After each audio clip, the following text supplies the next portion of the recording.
Hi, this is John and Kaelash with OKRaw.com. Today we have another exciting episode for him here in Puerto Rico with my good friend Kaelash. And actually, it's been a while since Kaelash has been on my channel. He is a wealth of knowledge and information. He's actually got into raw foods when I got into raw foods 29 years ago now. And, you know, our views have changed on some things, and that's what we're going to cover in this episode. But Kaelash, since many of my viewers may not know who you are, have not seen you in a while, you want to tell them what you have been up to. Oh yes, I've been working on what's called the Vital Influence Portal, which is a wellness community for transformation, healing, and health in general. And I'm so excited. I've been making clips on smoothies, and also there'll be sprouting information.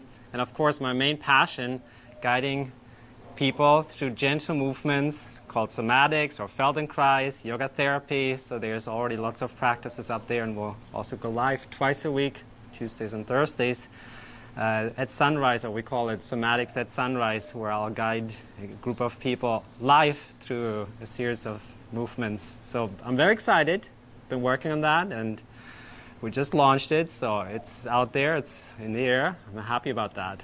Cool. So, I mean, many people may not get too excited when they hear somatics or some kind of movement, but really what it is about, in my opinion, is that Kaelash helps people, and has been helping people for over 20 years now, get out of pain with gentle movement exercises. So you want to discuss why the somatics is so important. It's not just the same as like stretching yoga, like at a local yoga club or something. Like why your practices are different. I mean, every time that I go through this practice, I mean, I just feel more grounded, more centered, and just more like out of my head, actually, which is probably a good thing. Yeah, so it's very mindful. It's really mindful movement, almost like a moving meditation. It's very different from, which I'm not against, but it's very different from sun salutations or standing on your head or doing tree pose. You know, all of that has its place, and I've studied that and I've taught it, and I still believe it's good for many people. But my approach is very gentle, and we do a lot lying down. It's very much going inside and reconnecting with the body through gentle, mindful movements.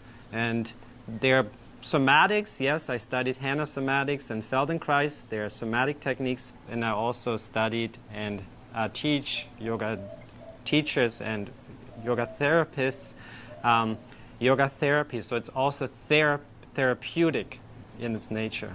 Wonderful. Yeah, so if you guys want to learn more, where can somebody do that, Kaelash? Through vitalinfluenceportal.com. Wonderful. All right, so on with this episode. So, you know, both Kaelash and I have been raw vegan for the same amount of time. We started back in 1995, and I got into it specifically for health reasons, almost losing my life and wanting to rebuild my health and actually have the strongest immune system. And so, Kaelash, why did you get into being raw vegan back then? I got into it basically. It was more like a calling. Like, I wasn't sick, I was doing well, but I wanted to have more energy. I must say that. I was skateboarding at the time, playing in a band. I did want to have more energy, but overall, I was very healthy. I didn't have any health issues, except some mucus, excess mucus. So I was born vegetarian, and I became vegan when I was 15, actually. And then 3 years later, in 1995, I came across raw foods, and that's when I decided to go 100% raw.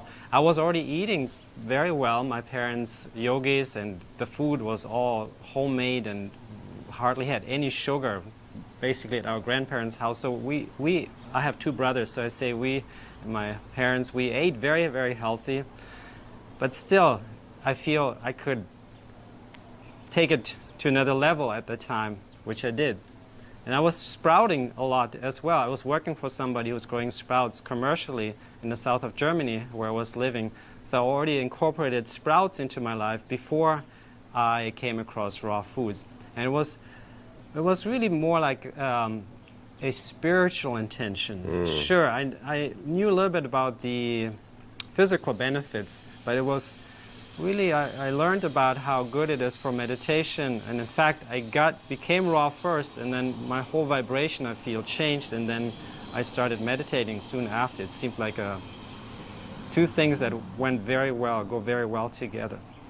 Wonderful. Yeah, so like when I learned about raw foods back in 1995, I mean, one of the popular books that I really didn't subscribe to too much ended every chapter with cooked food is poison, and basically making out like cooked food is the enemy. And even to this day, there's many raw food influencers and promoters online that will say the same thing: cooked food is poison, that's all the reason for your disease, because you're eating the cooked food and it's all bad, without any differentiation between steamed broccoli and highly processed McDonald's junk food, you know, and all these kind of things, right? And when I got into it, I had, you know, strong belief in a lot of the teachings that were taught at the time, such as digestive leukocytosis. When you eat something cooked, it causes leukocytosis, which is, you know, your white blood cells increasing, which is an immune response. And that actually is all it took to get me to eat all raw back then, because I got into raw foods for an immune system challenge. And I didn't want to like do the boy who cried wolf to my immune system every time. And I learned a lot of other things about enzymes and all these other things. But basically, I avoided eating cooked foods to the best of my ability, which was like 99.9% for like 25 years. That being said, these days I think a little bit differently about cooked food. So Kaelash, what did you learn originally, you know, about cooked foods back then? Yeah, everything you said. And also, in my mind, I read a book. This was in Germany. I know which book you're referring to, but that book wasn't around in Germany. Right.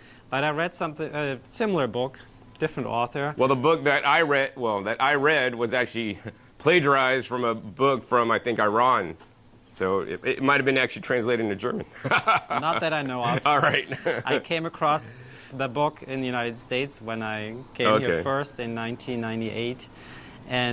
But I read a similar message, and actually I believed that I came across, reading the book, I thought I could help everybody and everyone with all their problems around the world. And so I was going around and I bought copies and I convinced my friends and they bought copies. We started like a religion. It was really like a religion that we started. It's even like worse than vegans trying to get you to go vegan. It's like raw vegan trying to get you to go raw vegan because vegan's junk. Well, I was there at first. I became vegan and I tried to get everybody to become vegan, also my school. Evangelists. And there was like a division, you know. There were all of a sudden there were like the kids that weren't vegan, the kids that were vegan, and there was like a split. And looking back, you know, I'm like, this was not very good. You know? This was not really what our intention was. But we were really hardcore into veganism, and then the next step was we were really hardcore into raw foods, and we wanted everybody else to be raw. And I was thinking, my grandmother having all these health issues, that she could have healed herself. She passed way too young, and my grandfather as well. And they wouldn't listen, you know, they wouldn't listen. I loved them so much, and I lost them so early. And also in school, I was talking to my teachers. It's like, oh, you shouldn't be eating what you're eating. That's why you're overweight. That's why. Nobody likes that. No. Trust me. I did it at a Thanksgiving meal once. I was preaching, trying to convince people, and even my parents at some point, they didn't want to eat with me anymore. They were vegetarians, but I was like telling them, you need to go vegan, and what you're eating there, it's toxic, it's poison. It's toxic, and the animals, it's bad for the planet, the animals are suffering. And at some point, even my own parents said, you know, you go eat in your room. We don't want to hear this every time. So it really, there was just a lot of division. A lot of people just didn't want to spend time with me anymore. Well, a new group formed, they did, which was also great, you know. But looking back, it was not the best way to convincing people, really. Yeah, I mean, I think the all or nothing approach, like you're raw vegan if you eat 100% raw, and if you eat one morsel of cooked, you're just vegan. I mean, there's some raw influencers that say that, you know, and for me personally, what it's about inclusion versus exclusion. You know, let's face it, populations around the world and people around the world exclude certain groups of people. Maybe you've been excluded before, right? I want to be inclusive and include people. So my definition of raw, what being raw vegan means, is that if you're eating 75% or more of your food that is raw, then you're raw vegan. Of course, the other 25%, I would encourage you to not just eat processed junk food, but I would encourage you to eat, you know, minimally heat processed food that's heat processed in the least way possible to make the food edible and retain the most nutrients. So Kaelash, what definition of raw vegan do you live your life by? So I heard about this definition probably 2 decades ago. The one that I'm discussing. Yes, and at the time I was so hardcore. You're like, you're not raw vegan. They're not raw vegan. Exactly. I mean, how can you be raw vegan and call yourself raw vegan if you're not all raw, you know? So in my mind, I was still hardcore. Either you're 100% or you're not raw. And I stuck to that for about 20 years. Wow. And I remember so longer than me. I remember you saying when we were living back in California, I remember you saying often that to me that, wow, you're the person that's the strictest, the really most hardcore. Yeah, no, you're one of the most hardcore friends that I know. Absolutely, that's been really strict, and in some ways even a little bit more restrictive. Yeah, and it became my identity too. You know, like, oh, cool, that's what people think about me. That's I'm hardcore, man. Yes, I love it. I'm good at something. You know, I'm like 100% at this, and then basically, I have an 11-year-old son. So when he was born, he was still raw. I mean, first breast milk, and then he also ate soups, green soups at the beginning, and coconut milk and things that we made fresh for him. But then at some point he wanted to eat like his brother. And then things really started shifting a little bit in our household. And then he started eating pretty healthy at the beginning, some steamed vegetables, things like that here and there. And once in a while he'd give me some. Like, it was really a shift, you know. At the beginning, I'm like, no, I'm raw vegan. But are you going to tell your kid who's now, what, 3 or 4 at this point? Yeah. And he's like, and you're like, no, and then he gets, he had to know, like, my dad's not doing this, and then you're going to stunt him. I mean, I don't know, his mental development, I don't know. So it was, I'm like, what's the point of saying no to like a steamed to a vegetable? cute little kid. Yes, so that's kind of how I broke my religion. Wow, your child helped you break your religion. So I learned from him. And wait, but Kaelash, when you had that first morsel of steamed broccoli after 20 years because your kid fed it to you, did you get a stomach ache? Did you have explosive diarrhea? Did you start getting headaches? I mean, did you break out in rash? I mean, it's because it's toxic, right? I mean, that was your belief system that you actually ingrained in your mind that if I eat one morsel of cooked food, I'm not raw, but all these toxins are going to come in me now. Yeah, no, none of the above happened. It was just like eating something's raw. I didn't notice any difference. And also, I was concerned that once I had one morsel, you would just like go to McDonald's. Well, not exactly, because I've never been to you're vegan McDonald's. Hardcore, of course. I mean, I was raised vegetarian, so... He's still vegan hardcore, just maybe not as much raw vegan hardcore. So... No, that was not like that I got addicted right away. Wait, right away? Well, that's what I thought could happen. I see. That's what I thought. So I was also afraid a little bit, you know, what will happen if I start eating something cooked? Is this going to be like a dam that breaks and now I want to eat lots of cooked food and go back to what I ate, I mean, literally decades ago? But it didn't. I just had that piece of broccoli that was steamed. And then I was probably raw for a few more months, and then there was something else that he might offer me, and then I would accept it. And then he started to eat other certain things that I made clear that those I do not eat. You know? Like what did he try to feed you that you did not eat? Well, he started eating some dairy as well. My wife and also eats some dairy. And they're vegetarian. They're vegetarians, and I'd say like, no, you know, I'm not going to go to that side. I'm not going to cross that. I still felt that, and I know dairy is really not good for me. I mean, once I cut out the dairy, not good for most people. I started to just feel much better. I could breathe much better.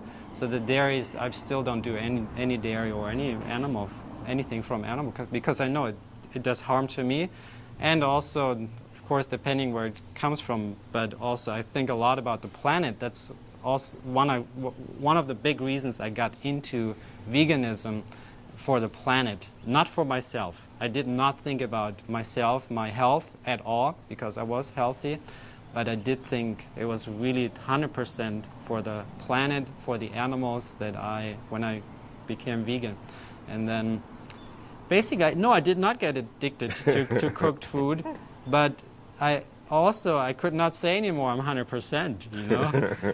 And then how did that feel for you? Did you feel like lesser of a man because you're not 100% raw and that's the thing to be and that makes me cool? No, actually, not at all, because I feel there's some hypocrisy anyway in the raw food movement. And I know that like eating something that has been steamed, you're not raw anymore if you do that. But if you eat processed nuts, which in like pretty much every raw food restaurant, there's some heat processed or chemically processed nuts. So that's okay, you know, in my mind, is how can that be accepted? So it became just a labeling. So steamed broccoli, that's cooked, but heat processed nuts, they are still accepted in the raw food movement. Wow, And I then never I'm thought like, of it that way. well, Yeah. how does this make sense, you know? And what is healthier? Sure, it depends on the nut. It depends what you And the do quantity, with it. yeah. The quantity. But then also, one time, a common friend of ours, I was visiting you guys in California. I was already living in Puerto Rico. And then I'm like, how about we go to the raw food restaurant? And then he's like, you know, I'd rather eat some steamed broccoli and cauliflower. And I'm like, you know, here's a point, you know. A lot of the food there in the raw food It's restaurant, really oily probably, and salty. when I went to raw food restaurants, I was probably the least raw because of a lot of the food that is. That's how hardcore he was. But I would still eat it because it was considered raw. So it was still. It's fine because it meets my label. Exactly, and people would still say, "Oh, you're still raw," but then eating steamed vegetables be like, You're not raw anymore. So I just feel, you know, there was a. What do you call it? Like, it wasn't congruent, you know. I just started to now it's really become a dogma, and I wanted to break free from that. And sure, when we started, there were like two big movements, basically the natural hygiene movement, which I got into and got lots of benefits from, and then the Wigmore type movement.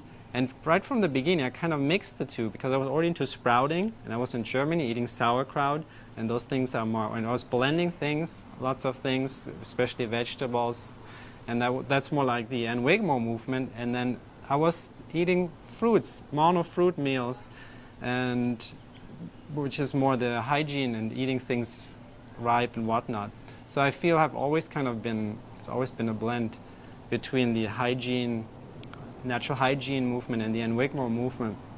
And I remember when I met Gabriel Cousins, this must have been in 1999, at the Raw Experience on Maui, and he was giving a talk there to a small group of people, and he had just come back from another island, and he started the talk like, you know, by the way, I'm not 100% raw. I had some cooked breadfruit. And in my mind, like, how could he do that? Now he like on the ranking, he went far down because he admitted it. That makes him even more honorable and real. So now, of course, you know, and I've learned a lot from him over the years. But that's how stuck I was in my thinking. You know, I judged him for not being 100% raw. And so many people judge me for not being 100% raw and openly and sharing what I'm doing, because for me it's not about 100% raw, and maybe it's never really been about 100% raw. It's been about 100% health, right? And I believe, and you know, you could have a different belief, which is fine. I could agree with that. But I believe that, you know, small amounts of heat processed food done in the proper methods, you know, in proportion, the right proportions, not overeating it, that's not excessively, you know, ultra processed or junk food that you do at home, right, could be healthy and actually take your raw diet to the next level, which I have many videos about. So that's where I really want to get Kaelash to share his unique experience, which is different than mine. You know, and he also found that cooked foods don't have to be addicting. I mean, I will say that some foods are very addicting. Link down below to my video that I recently made, and the cooked foods that are addicting are ultra-processed cooked foods, or when they start adding high volumes of oil, sugar, salt, and fat. You know, that's when things could get really addicting. Also, when you start heating, you know, food too hot in a dry conditions and they turn caramelized and browning, that could also make food a lot more, in my opinion, addicting. as well. So, you know, keep in mind what we're discussing the healthiest of the healthiest heat processed food. We're not talking about most things that, you know, junk food vegans would eat. I still think those are highly processed and they should not be eaten. And those aren't even in my personal definition of what I consider heat processed food or minimally heat processed food. The other thing that I also want to say straight up is that I also got into raw foods originally through more of an Ann Wigmore style diet. Those are the books I originally found back in 1995 when I got into it. And then only later was I, you know, learn about natural hygiene through like David Klein and, you know, his magazine that he put out back then. So then I also, for all these years, integrated the two. And I think that's really your best bet for success on a raw vegan diet is integrating between high fruit and the greens, the vegetables, the you know, sprouted foods and fermented foods. Yes, that's actually quite critical, and most people miss that. Now, the other thing I will say about both Kaelash and I, we also are very strong-willed and have, you know, and you basically could just stick to the program, right? We're not like going to easily deviate. Once we get our mind set to something, we're just going to set through it. And I think that a lot of people in the world may not have this just more hardcore mindset and just stick to it and, you know, easily differentiate in our minds like good, bad, right, wrong. And once we get our mind set on something, hey, we're just going to do this because that's my identity. And actually, that's another very important point of both Kaelash and me, is that you need to make your identity because you will fall in line with what your identity is, right? And so I would encourage you to identify as 100% healthy, you know, and health-minded, and maybe not like, you know, 99 or not 100% raw, for example. What are your thoughts on this, these discussion topics, Kaelash? Yeah, those are great, great topics here. And like you said, for me, it's not a question of discipline. Like you mentioned, my discipline is very high and willpower too. That's how I was so strict for 2 decades. So it's not, and also it's not, I didn't eat cooked food because I believed I'm missing something. Now I have to start eating cooked food. So do you believe that now? I don't believe I was missing anything. Do you believe you're missing something now? If I'm missing something now? I don't believe I'm missing anything now, no. So I believe I could at times eat more variety. So I'm here in Puerto Rico, and it's a little bit more challenging. Especially the greens, and there's not really a lot of options. And I try to grow some, and there's stuff growing around the house here. So the goal making it is happen. to have more variety of greens and even fruits. You know, have more variety. So there's not as much. You cannot find as much here as you could find like in California or even in Vegas, and even Germany has a lot of variety. So I know I could eat better, but overall I feel I'm pretty close to where I want to be. Yeah, and I think that's an important message, you know, to hear. So, you know, Kaelash, although he may eat some heat processed food when his kid feeds it to him, or maybe if he doesn't have enough. After the hurricane, yeah. So you want to tell that story actually? Yeah. So after the hurricane here, there wasn't any raw food around, you know. So, well, for a short time there was, because all the trees were down. So everybody was giving away avocados and plantains and things like that.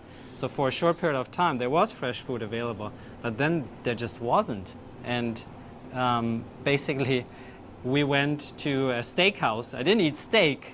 I continued to eat vegan and 90% raw food, but there just wasn't a lot of options. So there'd be, you know, salads and at best some avocado. So at times I ate some starchy, like potatoes, for example, and then also some broccoli and other vegetables. And to me, that we ate once a day because we didn't have water, we didn't have electricity for almost 3 months, and there wasn't really much in the store. And most stores were closed for quite some time. So starve or eat some small percentages of heat processed foods. Yeah, and it really wasn't important to me at that time to be 100% raw. Sure, I could have eaten just lettuce, the salads, but then you carrots, hardly get any calories. But I tried a little bit, but I was just hungry, you know, a lot of the time. And then I started to eat some of the potatoes, and I just didn't notice any negative side effects. And then I'm like, okay, this is good. I'm glad.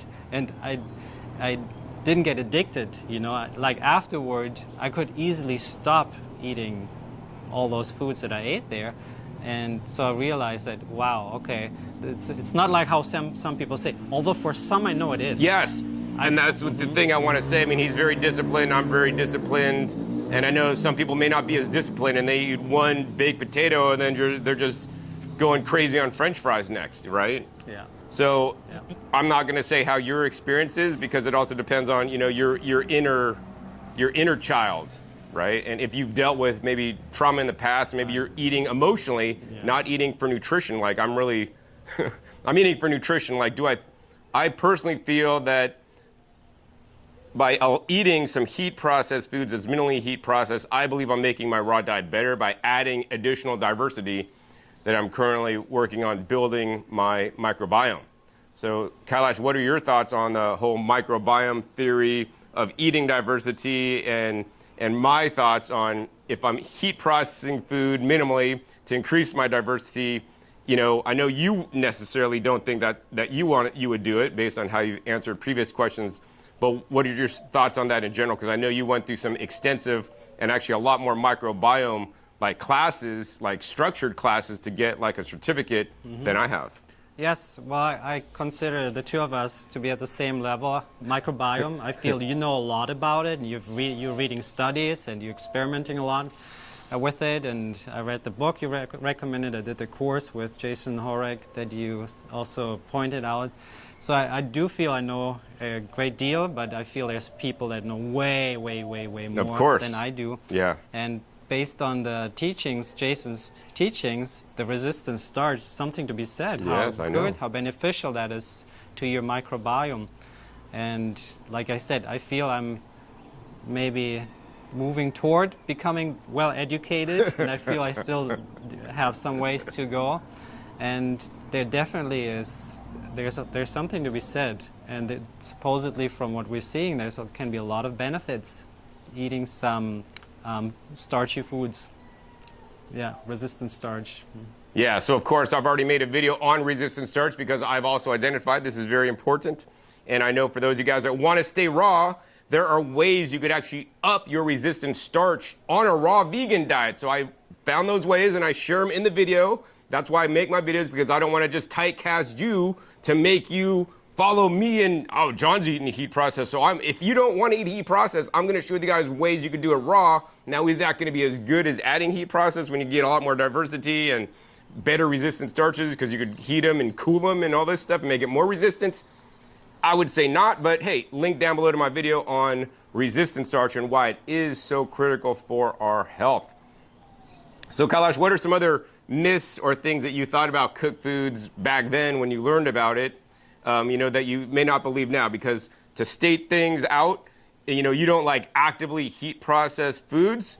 Maybe you did. Maybe you actively sought them out after the hurricane when there was no food on the island. You had to go to a Sizzler salad bar to eat. But how much cooked foods do you eat today, for example? It's occasionally. Like 2 days ago, we were at a fantastic permaculture farm. It was just incredible, and we were offered this salad, green papaya, and there were some cooked beans in the salad. Right. So in the past, I'd say, well, this is cooked, I'm not going to have it, or maybe I would pick through it and separate the beans from the green papayas.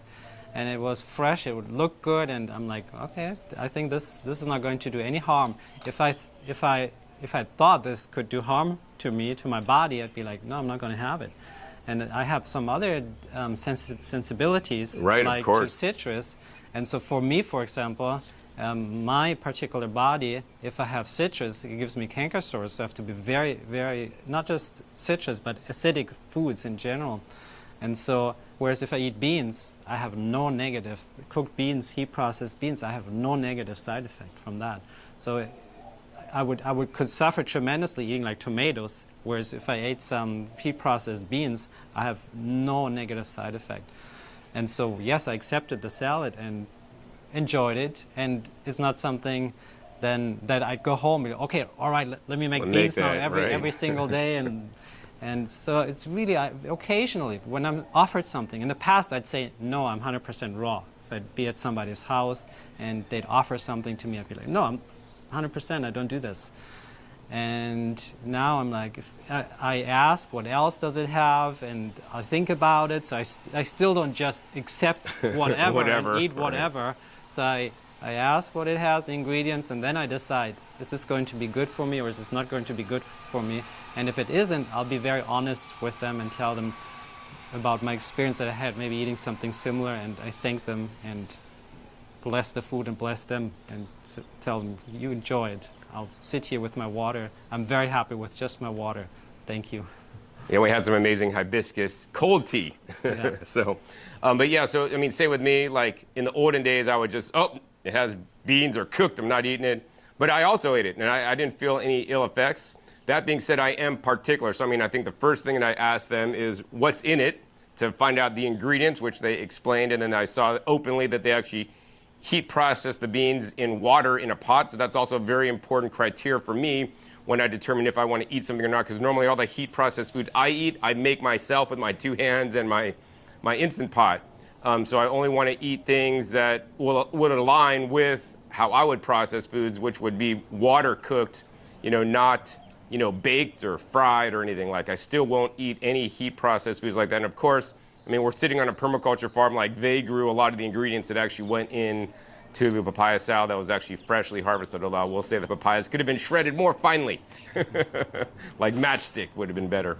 So Kaelash, what I hear you saying is that basically on a daily basis, you still make all raw food for yourself. Like, I see you eating, this morning we had breakfast. We both had a raw breakfast. I had strawberries. You had bananas and papaya. I see you making raw salads and raw blended soups and raw blended smoothies. I mean, primarily, I don't see you making any cooked food for yourself. So is this true? Yeah, that's true. I really enjoy my smoothies. Today, I had those really nice ripe bananas, apple bananas, and really ripe papaya. Sure, could have blended them into a smoothie, but sometimes I really enjoy tasting the fruits on their own. And I make a smoothie pretty much every day or every other day, but then I'd vacuum blend it, vacuum seal it, and have it over, and sometimes even over 3 days. And also I love blended soups or salads, blending them into soups and salads. Like you said, pretty much every day I eat a salad, pretty much every day I have a smoothie. I may have a fruit meal, often mono, in the afternoon, maybe some mangoes or papayas or a few bananas or jackfruit, whatever is ripe and available. And then for dinner, it's pretty much always either a salad or a blended salad. So, yeah, just like you said, yeah. And I enjoy it very much. I feel great, really excellent eating this way. So basically, Kaelash is still maintaining his, I would say, 100% raw vegan diet, except maybe when his child or his wife offers him something that's, whole food, plant-based, minimally heated. Would that be accurate? So what things in the last month, for example, have you been offered by your wife or your child, and have you eaten? We mentioned beans earlier, and I think it's been mostly beans. Mostly beans. Mostly beans. Also, a few times the purple potatoes. I've had those a few times. That's what I remember right now, yeah. All right, all right. So really, he's like 100% raw, but flexible, right? Yeah. You're not like super dogmatic, but you're not like going off the deep end like I am. Yeah. So I'm not, in my book, I'm not 100% anymore. Because 100% would be like 100%, and I was 100%, and now I consider it 90+%, 98% probably, 99. I mean, I could go through a few weeks and be 100, and then maybe a few days in a row I'm traveling or something, and then I'm just not 100% anymore. But like, I think what's really important for the viewers, really important, like John said, we don't just eat anything. Highly selective. Very, very, very, very selective. We make sure it's not going to do harm to our bodies. So Kaelash, because you're all 100% raw and you have a morsel of heat processed beans or whatever here and there, which is not often, do you feel different? Like, has it made your energy level go down to tank, or do you still pretty much feel the same? And, oh yeah, I ate some beans and maybe my poops are better formed or something. Have you noticed any changes by eating small amounts of heat processed food in your diet? I have not noticed any changes. No. None. You have the same energy. You don't get rashes. You don't. None of these crazy things happen No. when you eat cooked foods. No, I mean, if I eat a lot of avocado, like more than one a day, my skin starts breaking out. And if I eat beans, heat processed beans, I feel no difference whatsoever. And how many? What volume of heat processed beans? Because you'll probably have like your raw smoothie, for example, or blended salad, and then you'll have maybe a few beans if your kid or your wife feeds them to you. Like, how much quantity do you eat? Maybe a handful. A handful. So really not a lot. No. I'd say about a handful. Sometimes less. Sometimes maybe a little bit more. All right. Not huge quantities. So really, you're basically just doing to appease family because you don't really think it's going to help you health-wise. Well, I do think there might be some health benefits based on the course I did with Jason. Mm-hmm. And so I do believe the microbiome could or might benefit from it. So potentially, I don't feel a difference, but if I did a microbiome test before and after, there might be some differences. I see. I believe. Yeah, so I mean, one of the primary reasons to eat more heat processed food for me was to actually eat a little bit less fruit. I love fruit. I still eat lots of fruit. But I found that for me personally, my body was not handling the fruit as well as it used to when I was younger. So this way, when I started heat processing food, I could eat more vegetables. And that's actually another thing I really want to talk about with you, Kaelash, is that you're already on a really high vegetable diet, a lot higher than most raw vegans out there, because you basically live your life with, Ann Wigmore style diet, which is highly green and sprouted, and a lot of vegetables compared to fruits. I mean, you still love fruits too. I do. But I think that's another thing that's very important. I mean, everybody needs to find out how much fruit for them is the best, and whether you want to eat more vegetables raw, which I did do for a period of time. I tried to experiment to keep my diet raw and eat like way more vegetables, which is definitely difficult to get vegetable calories if you're not like juicing them or maybe even minimally making them into a smoothie, or even sprouted grains or sprouted beans, which you still do. So you want to talk about this real quick? Oh yes, that made a big difference. When I started out, I was eating primarily fruits and nuts. Lots of fruits and lots of nuts, and then some salads here and there that my mother would make, but it was really lots of nuts and lots of fruits. And when I learned about especially blending vegetables and making like the microgreens, blending them into soups, and in general adding more vegetables, I definitely started feeling better. My energy was more balanced. And actually, yes, I mentioned this to you. For a whole year, I didn't eat any fruit at all. I have a video on it. Link down below if you guys want to watch that one. So I did one whole year without any fruit, and I didn't feel better. I just started eating more sprouted buckwheat, and I felt it maybe congested me a little bit more, and also I ate more fat than I did when I was eating fruit. So for that year, and I cannot say it was really like a breakthrough experience. I cannot say like my health improved at all, I'd say, and I really missed eating some fruits. So once I started eating fruits again after that whole year, I feel like something came back in that was missing. And I didn't start like overeating because I didn't eat any fruit for a whole year. I just introduced it back in, and it kind of, it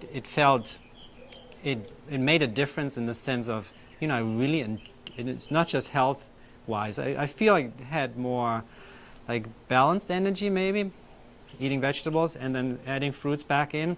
But I really love eating fruits, It's like something... so juicy, sure, there's juicy vegetables, but there's something about eating fruit that's hard for me to describe. I mean, when I'm thirsty, I'd much rather eat some grapes or even like watermelon than drink water. So I feel there's something in the juicy fruits that is just nourishing my system in a way that nothing else does, So I really enjoyed bringing the fruits back into my diet after 1 year of not eating any fruits whatsoever. And for me, it's really the balance. Yep. Balance, for me, the balance is the key. And also finishing my day with a vegetable meal, a salad or a blended salad. I just feel I sleep better, I wake up better, and then in the morning having my smoothie, in the afternoon some fruits. And the smoothie is a green smoothie, right? It's a green smoothie, yes. It always looks green, except if I put a lot of the red dragon fruit in there. So it's a green smoothie, lots of greens in there, and also some fruits. I make them taste really good. And balanced. Yes. So it's really also I like to add some roots, so like ginger, turmeric.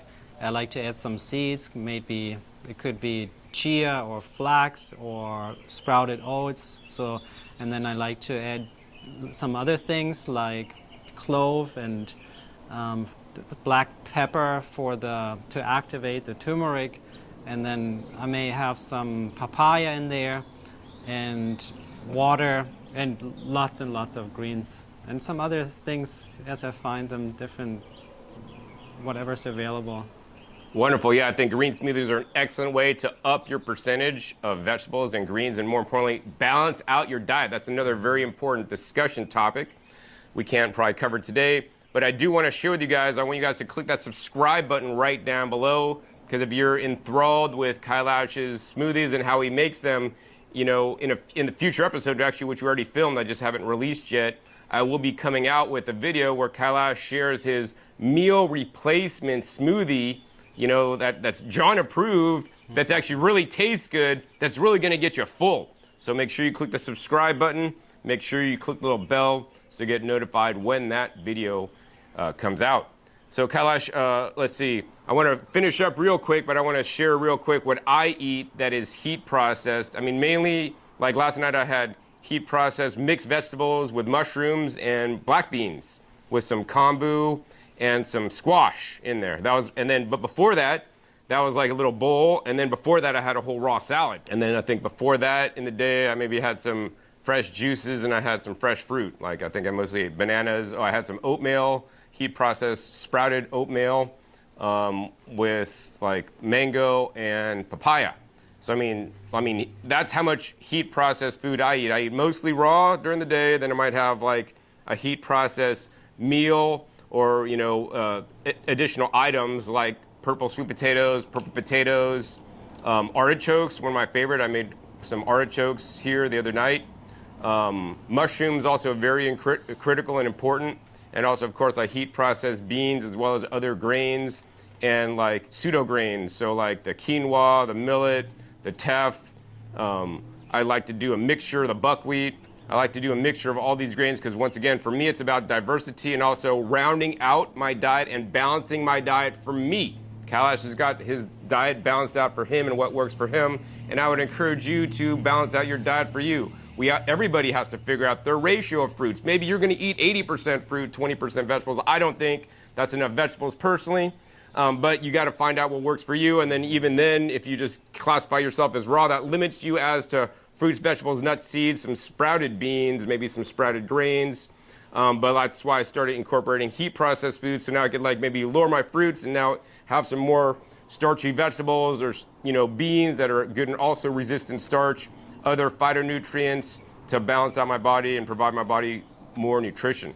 So Kaelash, so these days I classify myself as 80 to 90% raw any given day. Of course, everything that I heat process is in the Instant Pot, even here in Puerto Rico, because I'm actually using Kaelash's Instant Pot that basically looks new. Yeah, I can tell he doesn't really even cook stuff. Kaelash, any final words of wisdom you'd like to share with my viewers today about cooked foods and being scared to cook foods or thinking all cooked foods are bad or whatever you'd like to share based on your experience? Yes. Basically, what I want to share is that in my experience, it depends on what type of cooked food you'll eat, and I didn't eat that kind of cooked food, so I cannot say that if you now went to eat certain cooked foods that you didn't get addicted to those. So there's a possibility, of course. I didn't go down that route, but eating some steamed. Also, you asked earlier, so what I also really always accept if somebody offers me some steamed broccoli or cauliflower. Those two I've really come to enjoy, and just like that, without anything, just plain pressure cooked. And really, my main message is to come together again. There's already so many different camps and so much conflict in this world and so many wars fought around beliefs, and you're not believing my God, and you have a different religion than I do. You're only vegetarian, I'm vegan, I'm better than you are, I'm 100% raw, no, I'm living foods, I'm better than you because you're only raw. And then the breatharians, I'm the best because I only breathe. And I really, from my perspective, there's so much separation already in politics too, and in religion and sports teams. And my wife's from Brazil. It's like, if you don't believe in, if you're not a fan of this team, I'm not your friend, and whatnot. So really, from my perspective, it's really time. It's so important during these times that we come together and we really share more and focus more on what we have in common. And that's really what I like about John a lot too. We have differences, and also the way we eat is differences. Before another video, we don't eat the same. We eat a lot the same, but then there's also differences, and also differences in beliefs. Some things that he eats, I don't believe they're so good for certain dimensions of your being, and vice versa. And so, but we don't fight about it. Like he shares up his opinion and his thoughts, and then I love hearing it, and I love hearing that perspective. And then I feel he perfectly respects and accepts mine, and doesn't like, oh, you should be eating this because for your microbiome, or I don't feel he imposes anything on me. And I believe that's really so important, that we live by example. And just like Gandhi said, we have to be the change that we wish to see in this world, and to just be more, the words you used earlier, to be more inclusive, and to come together rather than because of little differences or even big differences. I'd say if there's one religion, if there was one, it should be the religion of being kind, to being kind to one another, to being kind to the creatures on this planet, to treat this planet well for future generations. So let's get together and be kind to one another, independently of our beliefs, independently of what we eat, independently of our sexual orientation, our race, our religion, or political beliefs, or COVID too. There was this big separation, division. You're vaccinated, I don't want to spend time with you. You're not vaccinated, it's dangerous. No, really to come together again, and it's so important. Community. It's one of the pillars of health. Community, to get together and create world peace from the bottom up. That's my message. Wow. And actually, for once, I have nothing else to add or say or even to include, because I'm going to say Kaelash said it. This man is amazing. That's why he's one of my best friends here. And here's the thing, guys. If you guys love Kaelash's teachings, right, you could have him personally in your living room 2 times a week through his somatics, and then he does 30 minutes of questions and answers 2 times a week. So I want you guys to check him out at his Vital Influence portal. I'll put the link down below. It's bit.ly/Kaelash, where you can learn more, so you could actually get connected with him and learn more from this amazing man that teaches inclusivity and, tries to get away from all this division and, teaches kindness. And this is what we need more in our lives around the world. So maybe you'll even get into his community and join his community, so you can be influenced, and maybe even just a little bit of him will rub off on you. And that's why I like hanging out with him so much, because he definitely makes me a little bit more kind and gentle. Wait, did I say that? All right, so thank you, Kaelash. Thank you for having me here. All right. So I hope you guys really enjoyed this episode. And if you did, please be sure to give this video a big thumbs up. More importantly, share this with other people in the raw foods community, so that they could learn about being more inclusive and that cooked foods aren't entirely poison. That being said, I will want to say that a lot of heat processed foods are quite toxic, and I do not encourage you guys to eat them. Links down below some of my videos where I discuss this in greater detail, because we didn't do it today. Also, be sure to click that subscribe button right down below. I am filming in an amazing amount of content on this trip here to Puerto Rico that will all be released on my 3 different YouTube channels: OK Raw, growing your greens and discount juices with Kaelash so he could share more of his kind personality and, more importantly, wisdom with you to take your health to the next level.